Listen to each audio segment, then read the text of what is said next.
attendees of the session and share with us. Also, please ensure to share the feedback of the session with us once the webinar is over. Over to you, Mr. Vijay.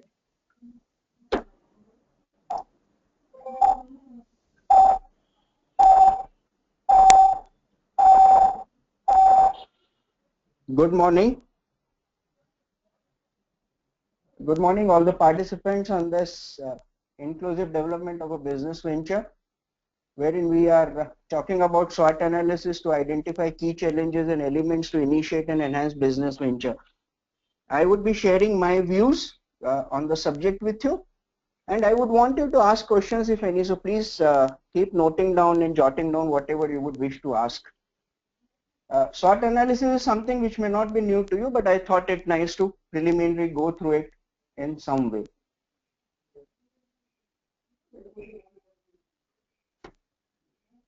What is SWOT analysis? We all know it is looking at your strengths, your weaknesses, your opportunities and threats. We are particularly talking about SWOT analysis in terms of business, starting a business, enhancing a business. So this is not about personal thing. The SWOT analysis is a good tool for anybody to look at any kind of a decision making. But we would be talking about it only in terms of taking business decisions, particularly for starting and enhancing the same. Now, both the attributes of strength and weakness are attributes of the organization. They could be helpful to achieve the objective or they could be harmful to achieve the objective, but they are internal. Opportunities and threats are two attributes which are external. Again, the opportunities are helpful to achieve the objective and threats would be detrimental to the business performance. So let us look at these separately. Now, what are your strengths vis-a-vis the business? They could be your personal strength or they could also be the business strength per se. Now, it's a strategic planning method. It is used to evaluate these four things and it helps you identify the internal and external factors. It starts with the definition of a desired state or objective that you're trying to achieve, and essential because each step, this process of planning for achievement of the selected objective can be much better arrived at. There are the four things, strength, weakness, opportunities and threats which you go through. And strength, what could be your strength? What are your key advantages in relation to the problem? And opportunities is defined by you for your target customer segment. What is the value you bring to the table? How do you develop a value proposition so that your target audience easily recognizes your strength as directly relevant to solving their specific problem? What is the difference you can make from your competition to make it easier for your prospective new customers to select you over others? SWOT analysis can provide a valuable framework for reviewing the position and direction of a business, and hence it refines your business goals, your objectives and your strategies. The focus in both strength and weakness is on the present. These are internal environment inside your startup that you can shape.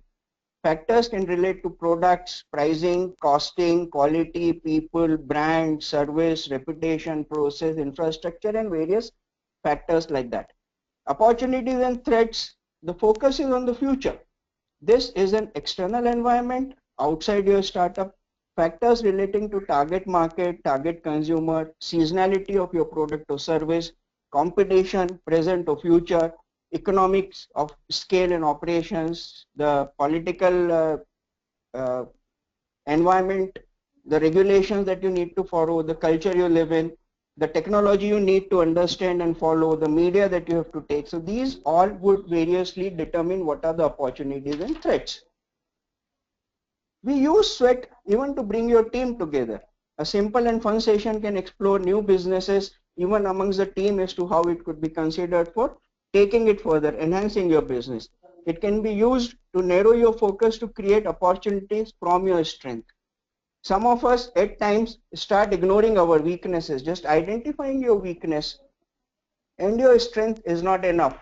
Just keep working on your strength is not enough. You've got to work on your weakness because some weakness can be important for business. You don't have to get the weakness up to the level of strength, fine. You have to maintain your strength and keep working on that so that it goes up as per the need of the business. But the weakness also has to be brought up to some level of competency. If you think that's a major weakness, then you have to fill in by some external source, by having co-founders or employees who can handle that particular weakness.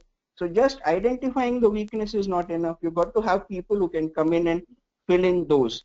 You've got to identify the obstacles to your growth and compete on your own terms. Once you know all four of these clearly, then it's easier for you to decide as to how you're going to compete with the world on your own terms. Now, what kind of strengths we can have? For deciding what are the strengths we have, we need to decide what do we do well, what are the internal resources we have, what are the positive attributes of the people, knowledge, background, education, credentials, experience.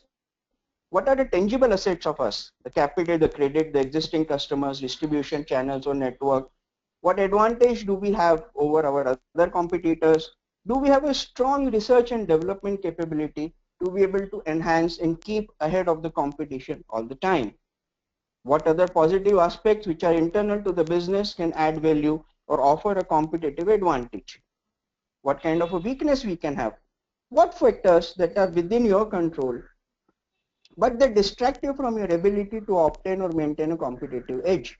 There always are areas which need improvement to accomplish your objective or compete with a strong competition. What does your business lack? The lacking could be in any specific expertise or access to a skill or technology. We could have a limited resource, or we could have put up the business in not the right location. Opportunities is what determines business is all about. What opportunities exist in the market you are in the environment you are operating, and how can you benefit from the same. The perception of your business has to be very, very positive. Has there been a recent market change or a growth that can hamper the whole thing and give you some new kind of opportunity emerging? So you've got to be really aware about what's happening outside of you. Threat is something that you may be aware about, but you should be able to always assume and presume as to what could it be.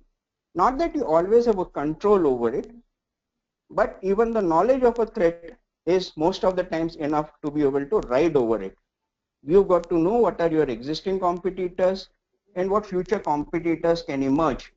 What factors are beyond your control today which can put your business to risk? So you've got to take those factors into account so that you can control those factors tomorrow if the business is getting into a risky arena. What are the challenges you create which can give you an unfavorable trend or a development that can deteriorate revenue and then the resultant profit? What situation might threaten your marketing effort? Has there been a significant change in supplier price, availability of material, transportation, movement? What kind of a shift can be there in consumer behavior, economy, government regulation that could reduce your sale? Has any new product technology been introduced already, or it has been made to work that can make the whole thing just go against you? I thought at this point of time, let's talk of an example of a SWOT analysis on an assumed case of home cooked food supply and online business. Now,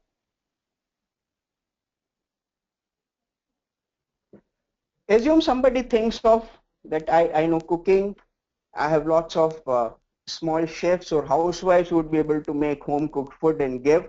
So that is my strength. I understand that I am from Bangalore, so let me give example of a city like Bangalore, where the strength is that I understand the geography of Bangalore. I know where the pockets in Bangalore, where the markets are there. I know where are the youth residing, where are the young couples residing. So all those strengths I have. I know what kind of food they like, from which territory of India they come, what kind of food they would want to have. The opportunities are that they, as if it is husband and wife, both are working.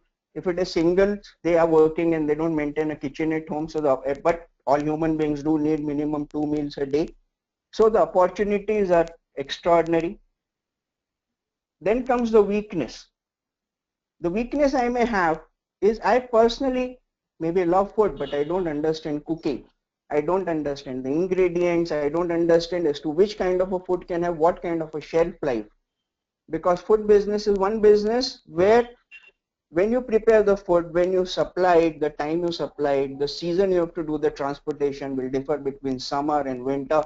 The quality of food when it will reach the consumer, when the consumer will consume the food, all that will determine the final quality of the food. If I don't understand all that, then I have to either do something on food technology or have somebody fill in that particular thing in this. The threat is I am not alone. There could be more people who are doing this. I am thinking of doing whole Bangalore, but somebody could have thought of doing this business only in one pocket of Bangalore, only in North Bangalore, only in South Bangalore. The threat is transportation in Bangalore being what it is. If I get an order, can I supply it within 2 hours? Bangalore from one end to other can take you 3.5 hours to drive to take the material to, and the whole food can spoil in that kind of a time frame. So there is a threat. Geography, how do I decide where I can operate? How do I operate? How do I deliver all this? How do I take a payment? What happens if the food was not good? The whole strength of business relies on is to I should get repeat orders. Just getting once in a while sporadic orders will not get me enough business. So these strengths, opportunities, weakness and threats of my business of home cooked food, home supply is a great business opportunity, but then again, this is not meant for everybody. This depends as to where you come from, what are your strengths vis-a-vis somebody else's strengths. What opportunities could be same for everybody. The weaknesses will differ again from people to people, location to location, personal preferences, choices and skill sets. Threats would again be almost similar to everybody. So if you can do this model for your proposed business or enhancing business on a paper in a detailed business plan, and know on what assumptions you are doing this, you are better prepared to face the market. Now, let's identify some key challenges in the growing stage of business. As you start growing the business, there are various things you need to work upon and do that. Integrity.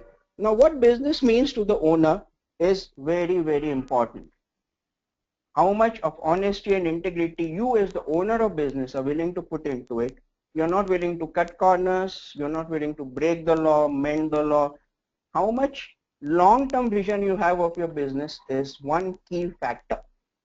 If you are in business for a very short term, then the whole planning goes different, the rest of it doesn't matter. If you are in business for a long term, then you have to have the positive attributes of being a good businessman. You should have your integrity because that motivates your employees, your team, your everybody. Team selection and participation is another very, very important thing. When you decide your business in the organization and decide your work profile as to what kind of people you need for what kind of work, then only you can select somebody based on that. You cannot look at a person and decide he is good for you or no. There can be a very good person, but he may not be suitable for the kind of work that you need to be done. Hence, selection is very important. And once the selection is made and the team is performing, team is there, how do you make them participate? We all understand people work for money. Money is the most common motivator for a person to work for you. But it is the most, but it is not the only motivator. He should be having a participative challenge in the work that he is doing. At the end of the day, he should get some emotional and a personal satisfaction for having participated and created something new at whatever level of business is operating for you. So participating is very important for retaining the team that you are going to select. Funds. Funds can be of two kinds. You need funds to start a business, that's raising your initial capital. Where are you going to get it from? Self-generated, you're going to borrow it, loan it, and all the new methods of venture capitalist, angel investor, seed capital, government schemes. All those are important. All those have a different reason for doing it. You have to understand all that and decide what is relevant to you. What is available is for information's sake, but what is relevant to you is important for you to decide so that you can take the best methods that is suitable to you personally and to your business professionally. The handling of funds. As you start doing the business, the handling of funds, the inflow of funds for the revenues you generate by providing the product and services, or what you need to pay for your expenses and vendors, all that becomes very important. Just the raising of funds is not enough for doing the business. Hence, how are you going to handle your cash flow and fund flow has to be very clear, and somebody has to monitor it regularly and periodically. Customers are the only need why we do our business. So how are you going to get your customers? Which is not enough. For a business to survive after getting customers, how are you going to retain them? Customers are important when they are regular customers, when they like the product you are supplying and the services you're providing and keep coming back to you. They give the referrals to the other people. So retaining a customer is far more important than just getting a customer. One-time customer does not give you long-term benefit. Vendor development. For whatever product you're supplying, you have to develop the vendor. It could be supply of the product, it could be supply of the services, and again you have to maintain the vendor. The vendor is a major part of your business. So unless the vendor is happy with its own revenue earning, is happy with your operations, respects your honesty, integrity, and sticking to what you have said and what you are doing, he would not continue with you. And the cost of developing new vendors at the cost of removing the quality from your supplies of product and services is a major business mistake one can do. So not just developing the vendors, but also maintaining the vendors is very, very important. Marketing. Hardly need to specify the importance of marketing, which is again twofold. How do you introduce a product for marketing, and how do you grow from a particular level once you have reached to? Both reasons and needs of marketing are different. Marketing need to introduce a new product or a new service is a different kind, and marketing need to grow it from the level you have reached your particular business to is of a different kind. Both have to be understood. With the right kind of people, with the right set of agencies which provide these services also, you would have to be doing this in time and ensure that it is cost effective, because marketing expenses sometimes can only drain your revenue and may not result in the desired results. Competition. We all imagine and feel that we should be in a monopoly situation and there should be no competition, but that's only a dream situation. There is no business like that.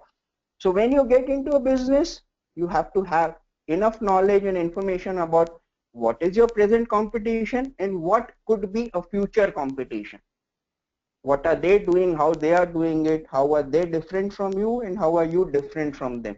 If these demarcations and guidelines are clear with you, it helps you project yourself better to your team, your customers, your vendors, and help you do your marketing. If it is just a me too service, then of course we are confusing the whole environment. Similarly, competition can also have a direct competition and an indirect competition. You have to be aware about both, because you do not know in expansion mode of business when would you shift from your current business linearly, diagonally, or horizontally and get into a competition which is an indirect competition with you. So both of them of course have to be handled with care. Enough information about them, what they are doing, how they are doing it, their business plan, their revenue working, the offers they make, the way they reach the market has to be understood and always adhered to. Regulations. One major thing we have in India, the current government is talking about it quite a lot, and hopefully the whole business environment hopes that many things will happen in that. The regulations that are applicable to Indian businesses are one of the highest in the world. We have regulation to start a business, run a business, close a business, scale a business, all kinds of things. In current definition, I guess something like 50 to 70 licenses you need if you are going to be running a manufacturing unit.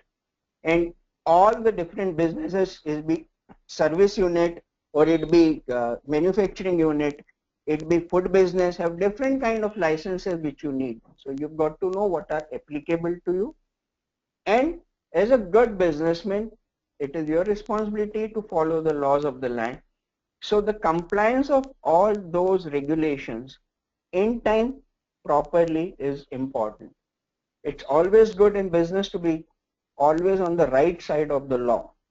Yes, sometimes it is not very comfortable for you and for your business, but it is always the best to be on the right side of the law. Ignorance of the regulation is no excuse, which many of us take. I didn't know this, nobody told me about this. As a businessman, it is your responsibility to find out what kind of regulations are applicable to you, what are the compliances needed of you, the time frame of it, and follow that. Promoters and owners, fatigue and dependence. This is something which has been noticed by the smaller businesses when we pick up. After some time, the promoter, 1, 2, or 4, howsoever it may be, or the owners, they have what is known as a promoter's fatigue. After some time, the work is monotonous. You thought only I will need to be doing the exciting part, but as a promoter owner, you've also got to be doing what is not so exciting, because your responsibility is 24/7 and it covers from 0 to 100%. So there is a fatigue which sets in into promoters and owners, and that one has to be very, very careful about, because any fatigue that will set into the promoter owner will reflect on the business in no time. It will reflect on the team, then it will reflect on the results. If the promoters and owners get fatigued, get fed up with some of the things that are happening in business and appear to be helpless about it, the team will be demotivated and the results will show immediately. Another thing is the dependence on promoters and owners. We may be the promoters and owners of our business, but if the whole decision making of business is going to depend on us, that is not the right method of doing business. You've got to decide your own skill set, what you can do, what you cannot do. Anything which is repetitive in nature has to be done by somebody else. You will never find somebody as good as you. So do not look for a person as good as you. Learn to accept the people you get, identify their skill set, and start delegating the work to them. You start depending on them. If all the organization is going to depend on you only, then organization will not grow, because you as a promoter, as an owner, can only do what a human being can do in the time given to us, which is the same 24 hours for all of us. We may be Mr. Narendra Modi or me, we still have the same 24 hours. So unless you ensure that the dependence of the business is not only and only and only on you, you have a problem going up. Growth. This is a perennial subject discussed quite a lot in the business circles as to, for growth, what is more important, the top line or the bottom line? You would know top line is that increases your revenue, which is sales or a service, whatever it could be, and bottom line is the profit. Some people work only on the top line, they will keep increasing the sales, keep increasing the turnovers. Some people will only work on the bottom line, they will keep increasing the profits. Now, top line and bottom line do have a relationship which is not always proportional. Increase in top line may or may not result in increase in bottom line. Even if it increases bottom line, the ratios may not be same. A 20% top line increase may not result in a 20% bottom line increase. It depends on the business you are in, it depends on the scale you are in. So this decision is important. In some businesses, one can see examples, one can read about them, that increasing top line can reduce bottom line, because each business has a particular economy scale of operation. Beyond that, if you want to go, the bottom line can start eroding. So what is that ideal situation where top line and bottom line are matched? You have to find from your own self into your own business in the situation you are in. Do not decide it one of them in isolation. Both of them are related. The proportions can change, the directions can change, but you have got to decide top line and bottom line as to how they should be in your own case and in your own business. There has to be a balancing done for the profit and goodwill. What do I mean by this? The reason for doing business is profit for sure. It's an economic need of all human beings. At the same time, do we want to make profits at any cost? No. We still have to maintain our goodwill in the market, in the consumers, in the society, everywhere else. I cannot use names on this forum, but you would know of businesses that maybe have made humongous profits, but for A, B, C reasons got caught into some scam, some scandal, or some regulation they flouted, and hence lost all the goodwill that they had ever created.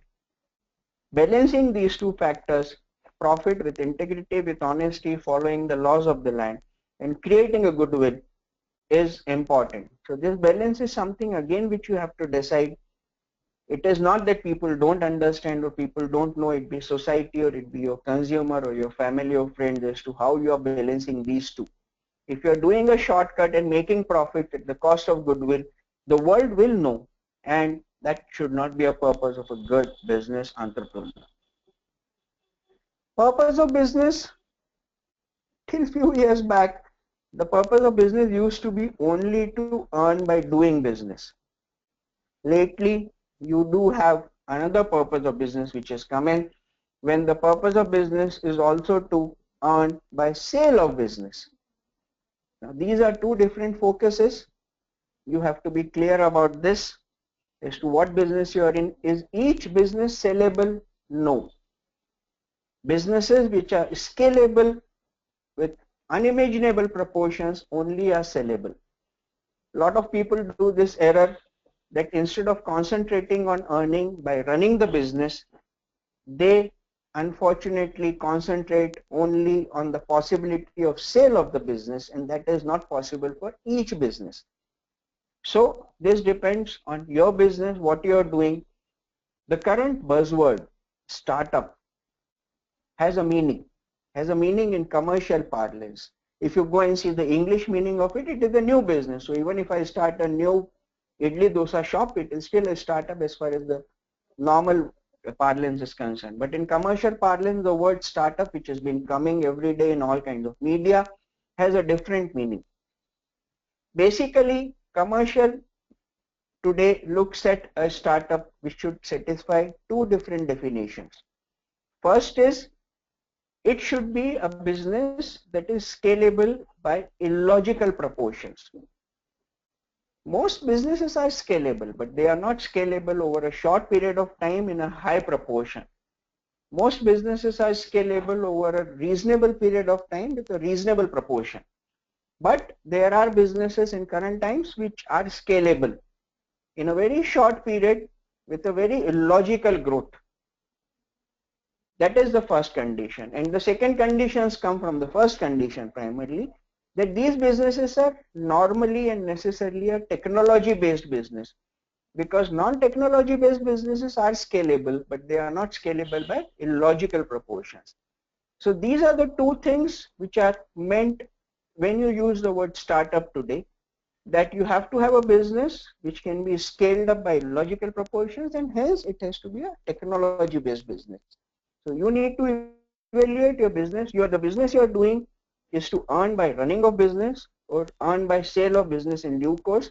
That determines how you will do that particular business. Another factor which always comes into business is uncertainty. As a businessman, should one be scared of uncertainty? No. It is the excitement, it is the opportunity which it provides. Well, really in life, what is certain? Nothing is. And hence business is also as uncertain as it can be. It would always be. As an entrepreneur, you can never sit down and relax saying, yes, now everything has happened. I am on a scale where it will happen. It will keep going on like this. I don't have to do much. No. In current scenarios of business, where even to stand at the same place, you have to keep running. By running continuously, you may find you're not going further. You're just standing where you are, just like a treadmill in a gymnasium. If you're in a gym and on a treadmill, you're running all the time, but you're still where you are. That is the kind of situation which is there on business today. The uncertainty about tomorrow, what would happen to you, your business, your market, your consumer, your revenue, your service, is today and always. It is applicable to the smallest of the business as to the largest of business. The examples which I would like to give here, which are big examples but which are important, are Kodak, the company that invented the whole camera and the film, and over more than 100 years made the whole business out of it, had to wind up their business 3 years back because they were not prepared for the digital photography to come in. The company which was known for inventing the whole photography and the film and the processing and all that could not imagine what was coming in, and the whole big brand had to be just wound up few years back. Motorola was the first company which came with something called pagers, little realizing that in another 2 years' time there'll be something called mobiles and pagers will just go away. Pagers disappeared in no time before they'd come and hit the market, kind of a thing. They disappeared. So unless you are prepared a wee bit to know what is coming, uncertainty can sometimes put you off, can at times unfortunately totally wind up your business, it be in product segment or in service segment. Hence, one has to be prepared, one has to imagine what is happening tomorrow, day after, what other people are doing, and then you are better prepared to face anything that happens tomorrow. Now, while doing all this, there are issues one needs to focus on while initiating and enhancing the business. Let's talk about some of them. Format of business with all its assumptions and projections. You have to decide when you're starting business what is your format of business legally. Are you a sole proprietorship or a partnership or a private limited company? Nobody starts as a public limited company, which is scaling up. When you are a partnership, your partnership with whom and why. What is important is why are you into partnership. This format is important because the laws relating to these formats are different. Everything should be clearly defined. The way you run a business on your own as a sole proprietor or in partnership or as a corporate are different. You have to follow them separately. The projections for all these businesses have to be thought over, that when the business becomes big, how would the partnership work? How will the private limited work? All these have legal formats, responsibilities and information sharing amongst owners. Nowadays, you have 2 friends, 3 friends, 4 classmates starting a business. Initially, when you're starting a business, you don't give too much time and heed to this. Very informally, you start talking about it and you pick up different responsibilities and go ahead with it. But the history says it all. If you are not very clear with the responsibilities of different people, then over a period, there would be some tussle, there would be some friction amongst them. And that is not right. So legal format of whatever format you're deciding of business, legally deciding it, deciding individual responsibilities, who will do what, who will be responsible for what, and how the information of what you're doing, what you're accountable for, what is your responsibility would be shared amongst the other owners on what format, what periodicity. That is very important. Transparency of information amongst all the owners is very important. As discussed earlier, law of the land is very important. Various laws that govern whatever format of business you do, whichever part of this country you do, you have got to know and understand. It has various reporting, various kinds of monthly, quarterly, annual papers you've got to file, information you've got to provide. It could be online or offline, and various compliances that you have got to do. While doing your business plan, we all rely on lots of statistical data. My experience talking to many mentees and business people is we just Google something on the net, pick up some data from there and base our assumptions on that and go ahead with it. I found that to be very misleading sometimes, because the data that you pick up from Google, I'm not saying is wrong, but it has its own assumptions, it has its own geography, it has its own territory, consumer market and all that, which you tend to ignore. Hence, statistical data has to be from a verified source for assuming the market size and the target customer. The Google data may give you the market size of a business in a particular city or a state or the country or internationally. And if you are going to open one business in one part of one city, that market data has no relevance to you. You have to have the data, what is the business in the particular community area you are in, because the rest of the world does not matter to you. Who is your target customer is different again for each geography, each revenue model, and all these assumptions have to be based on as near as reality possible to make a robust business plan. Business plan is something which is no alternative in business. You've got to make your business plan and you've got to regularly review your business plan, because the assumptions you make your business plan on will keep changing. A quarterly review of your business plan. When I say business plan, I include the financial on it very strongly, which is based on many assumptions. Your revenue model, your target customer, what kind of periodicity of sale, what kind of expenses. You plan something when you make the business plan, and in 3 months' time after doing it, you find the assumptions were wrong. Some were right, some were wrong. So you have to revise the business plan so that you remain as near a theoretical plan as possible in a practical terms. If you don't revise your plan, and if you've just made a plan to show it for your loan or for your angel investor, then you do not get to timely correct when your assumptions go wrong during the period. No arguments that the use of technology for running and scaling a business is today the most important. How do you save on time? How do you save on people cost? How do you save on communication cost? How do you have so much data available to you of your own business? For all this, you've got to use technology for running and scaling up your business. Right here, what I am doing on a webinar, sitting in Bangalore in my office and talking to you, and then handling the webinar from their office, and you people may be spread all over the country, is a use of technology. Unless we use this, we are not reaching anywhere. So technology relevant to you, for your business, for your customer, has to be understood, has to be used to make business worthwhile, scaling up your business, and at the same time you've got to keep investing on this technology. It is not a one-time cost like many other assets are. Team building for delivering the performance plan is important.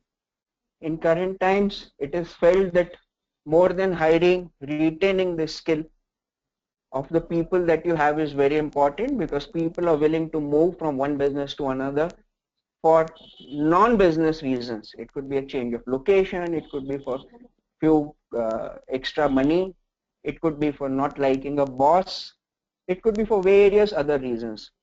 Today, the change of job is causing more concern to the employer than anything else. Hence, it's not about money. You've got to make your team ensure what they know, what is to be delivered, what is their responsibility, and if they attain that responsibility and the performance, what is the participation in the rewards they get. This, they have to be a part of you. They may not be so-called owners of business, but they should almost own the responsibility and what they are supposed to be doing. Clear and timely exit route in any eventuality should be available. Well, this is my personal thought. I personally very strongly believe in this, though there are arguments on this. Some people think this should not be done, but I always believe that at the entry point, you should be very clear on a timely exit route.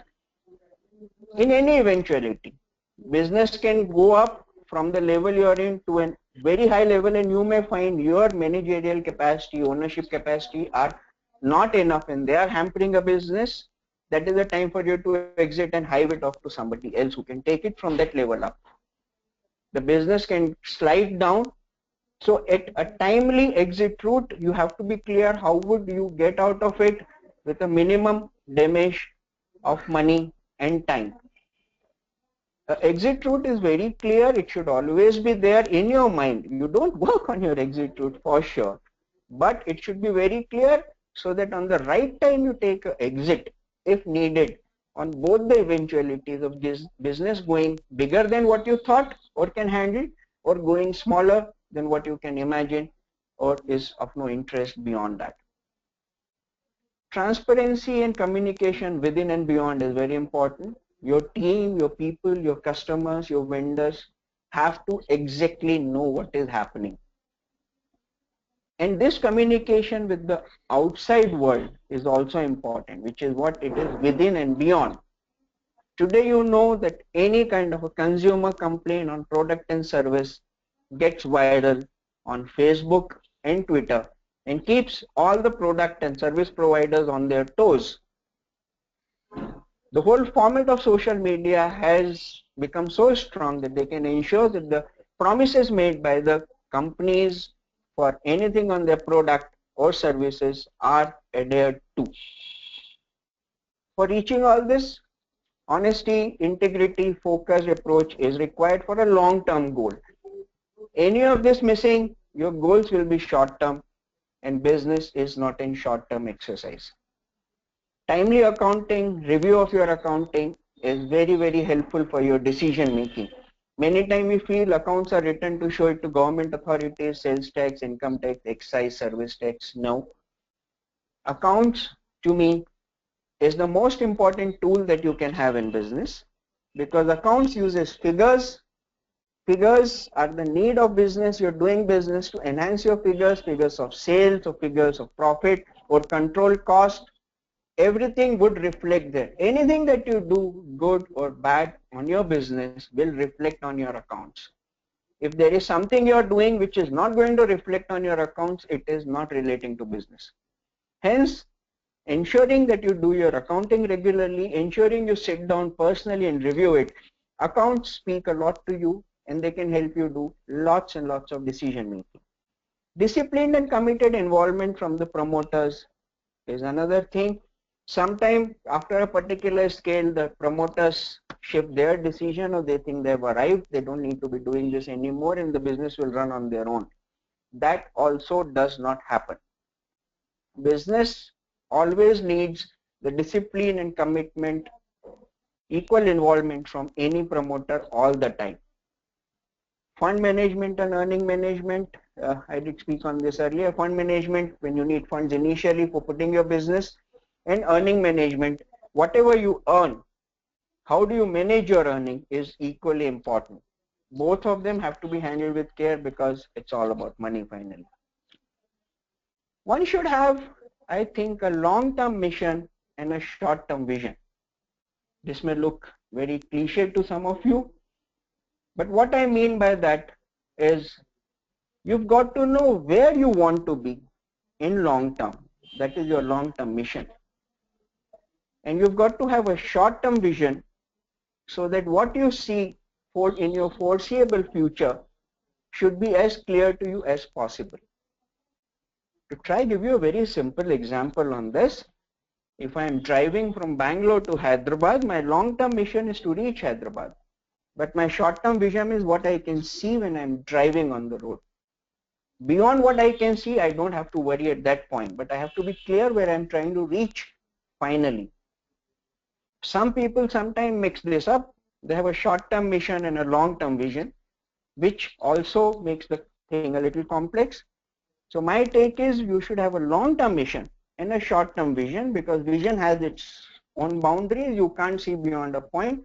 Till where you can see, you should be clear that you're able to see it with as much clarity as possible. This is important.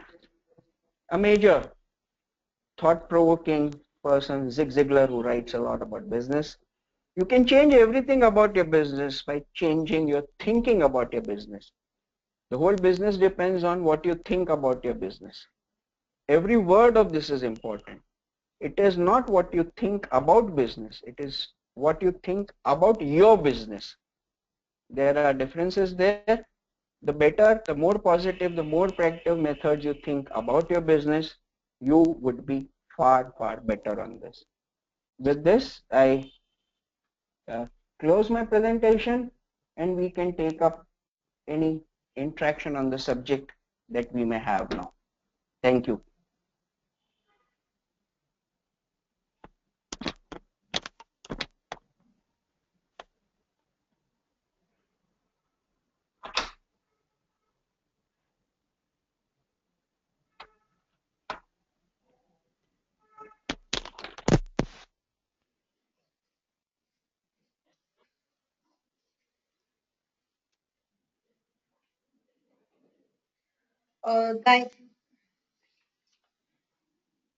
Thank you, Mr. Vijay, for giving us insights on the know-how of inclusive development of a business venture.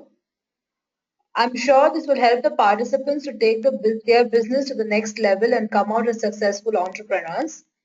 We have a few questions from the audience. Let us just address it one by one. Could you please give us one of the latest examples of the most challenging entrepreneurship company which has overcome their challenge and have become really successful, sir? Come again. Could you just give us an example of any of the startup or a company which has had the biggest challenge in their venture and they've overcome it really successfully? Hmm, this is a media question, no? I would wonder why somebody would ask this as to how this would help anybody, because this could be very personal take of different people everywhere. Okay, okay, Yeah, give me some time. Let me think. I have nothing offhand on immediately to give. Give me some time and I'll come back on this. okay. This is another question from the audience, sir. How to understand if a businessman is really addressing the right challenge in the current scenario? How do they understand that? Now there are two words you use here: current scenario Yeah, like in and a are they current, able to address it properly? yeah, address it Right. properly. So first thing is, do they understand the current scenario? What my personal take sometime is, people don't understand the current scenario. I have this. I'm sure everybody here is young and youth. Unless you read a lots about business, you would never understand the current scenario. Somehow we read what appears in just the newspapers, which is what is released by the company. But if you go behind that, there's lots of information available all over on the net, otherwise on business readings, where you can read what is really happening in the current scenario. So first thing is, you've got to be knowing the current scenario as well, which can only be possible, I guess, by lots of reading. And then if you are clear about your challenges, it's always good to do a beta test. It's always good to do your scale up before doing some kind of a test in a smaller market, and then taking up the challenge more clearly. Just on an assumptive basis, without doing your scaling up of business plan or doing any small test, it is not right. So if you've identified your challenge and if you've read enough about current situation, what is happening, how is it happening, then of course you can take up higher challenges. Okay. Thank you so much, sir.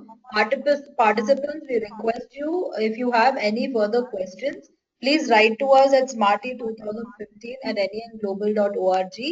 We will share the questions with our expert and we can come back to you with the answers. Now it's time to announce the top 10 shortlisted teams for the Smarty Challenge Tour. I'm sure you're all excited and waiting for this. So let me just start. The first team is Team RDG from Symbiosis Center for Management Studies.